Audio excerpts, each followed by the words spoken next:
Motivational कहानी बूढ़ी अम्मा और उम्मीद की लाठी। गांव का नाम था सूरजपुर। नाम से लगता था जैसे यहाँ हर वक्त उजाला रहता होगा, लेकिन असल में सूरजपुर में ज्यादातर लोगों की जिंदगी में अंधेरा ही भरा रहता था। खेत सूखे रहते, नौजवान शहरों की तरफ भाग चुके थे और जो बच गए थे वो भी हालात को कोसते रहते थे। इसी गांव के आखिरी छोर पर एक छोटी सी कच्ची झोपड़ी, उसी झोपड़ी में रहती थी बूढ़ी अम्मा। उम्र लगभग 70 साल, शरीर झुका हुआ, हाथ में एक पुरानी सी लकड़ी की लाठी और आंखों में गहरी झुर्रियां। लेकिन उन झुर्रियों के पीछे छुपी थी एक ऐसी चमक जो किसी महंगे बल्ब से भी ज्यादा रोशनी देती थी। गांव के लोग अक्सर कहते थे, अरे छोड़ो यार, बूढ़ी अम्मा अब किस काम की, ना बेटे हैं ना पैसा, बस भगवान का नाम लेकर दिन काट रही है। लेकिन कोई नहीं जानता था कि बूढ़ी अम्मा के अंदर कितना बड़ा तूफान छुपा हुआ है। अतीत की परछाइयां।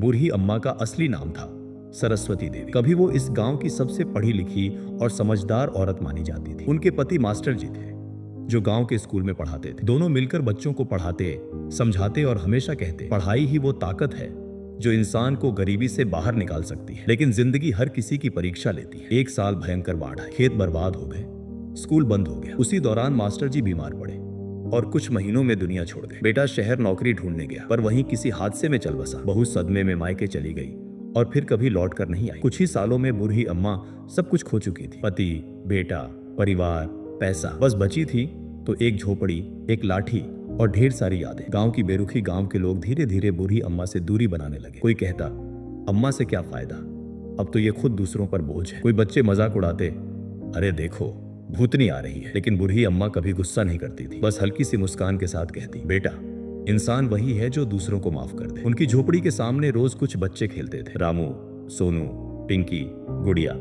ये बच्चे स्कूल तो जाते थे लेकिन पढ़ाई में बिल्कुल मन नहीं लगता था। मास्टर जी की कमी साफ दिखती थी। एक दिन बूढ़ी अम्मा ने देखा कि बच्चे पत्थर से निशाना लगाकर एक चिड़िया को मारने की कोशिश कर रहे हैं। अम्मा ने धीरे से आवाज दी, अरे बच्चों ये क्या कर रहे हो? रामू बोला, अम्मा टाइम पास कर रहे हैं, स्कूल में तो वैसे भी कुछ समझ नहीं आता। अम्मा ने चिड़िया को उड़ाया और बच्चों को अपने पास बैठा लिया। उम्मीद की शुरुआत बूढ़ी अम्मा ने मिट्टी पर उंगली से अक्षर बनाए, अ, आ, ई। बच्चे हैरान थे। अम्मा आपको पढ़ना आता है? अम्मा मुस्कुराई, बेटा कभी मैं भी बच्चों को पढ़ाया करती थी। उस दिन पहली बार बच्चों ने ध्यान से कुछ सीखा। अगले दिन फिर आए, फिर अगले दिन भी। धीरे धीरे बूढ़ी अम्मा की झोपड़ी एक छोटे से स्कूल में बदल गई। कोई फीस नहीं, कोई किताब नहीं, बस मिट्टी, लकड़ी की पट्टी और अम्मा का अनुभव। गांव वाले हंसते थे, अरे बूढ़ी औरत क्या पढ़ाएगी, ये बच्चे तो वैसे भी फेल होंगे। लेकिन बूढ़ी अम्मा रोज सुबह सबसे पहले उठती, झोपड़ी साफ करती, मिट्टी पर नए नए शब्द लिखती और बच्चों का इंतजार करती। संघर्ष और मजाक। एक दिन गांव का प्रधान आया और बोला, अम्मा तुम ये सब बंद करो, बच्चों को गलत आदत लग रही है, स्कूल तो वैसे भी है। अम्मा ने शांत स्वर में कहा, प्रधान जी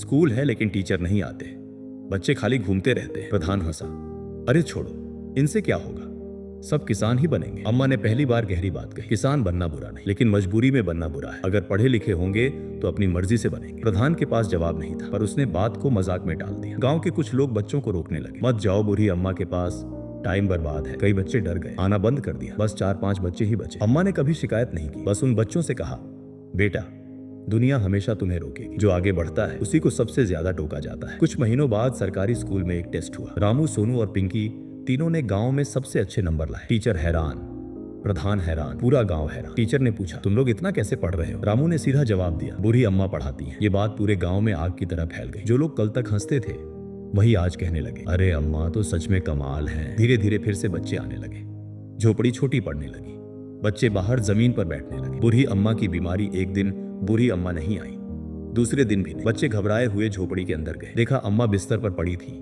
सांस तेज चल रही। डॉक्टर को बुलाया गया। डॉक्टर बोला, अम्मा को बहुत कमजोरी है, दवा चाहिए, अच्छा खाना चाहिए। लेकिन दवा के पैसे नहीं थे। बच्चों ने आपस में फैसला किया।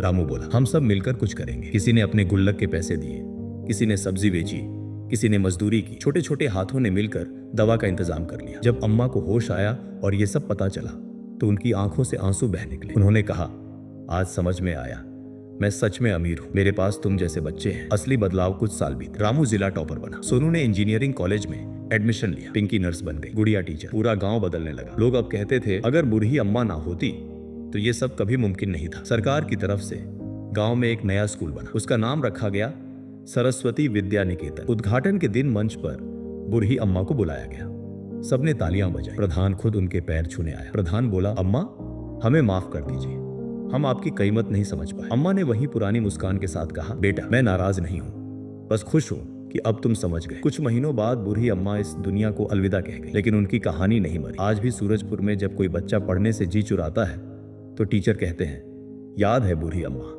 उनके पास कुछ नहीं था, फिर भी उन्होंने सबको कुछ दे दिया। कहानी की सबसे बड़ी सीख, इंसान की असली ताकत पैसा, उम्र या ताकत नहीं होती, बल्कि उसकी सोच और उसका जज्बा होता है। अगर एक बूढ़ी अम्मा अकेले पूरे गांव की तकदीर बदल सकती है तो सोचो तुम अपनी जिंदगी में क्या क्या बदल सकते हो। कभी मत कहना अब बहुत देर हो चुकी है, क्योंकि बूढ़ी अम्मा ने साबित कर दिया था, शुरुआत करने के लिए कोई उम्र नहीं होती।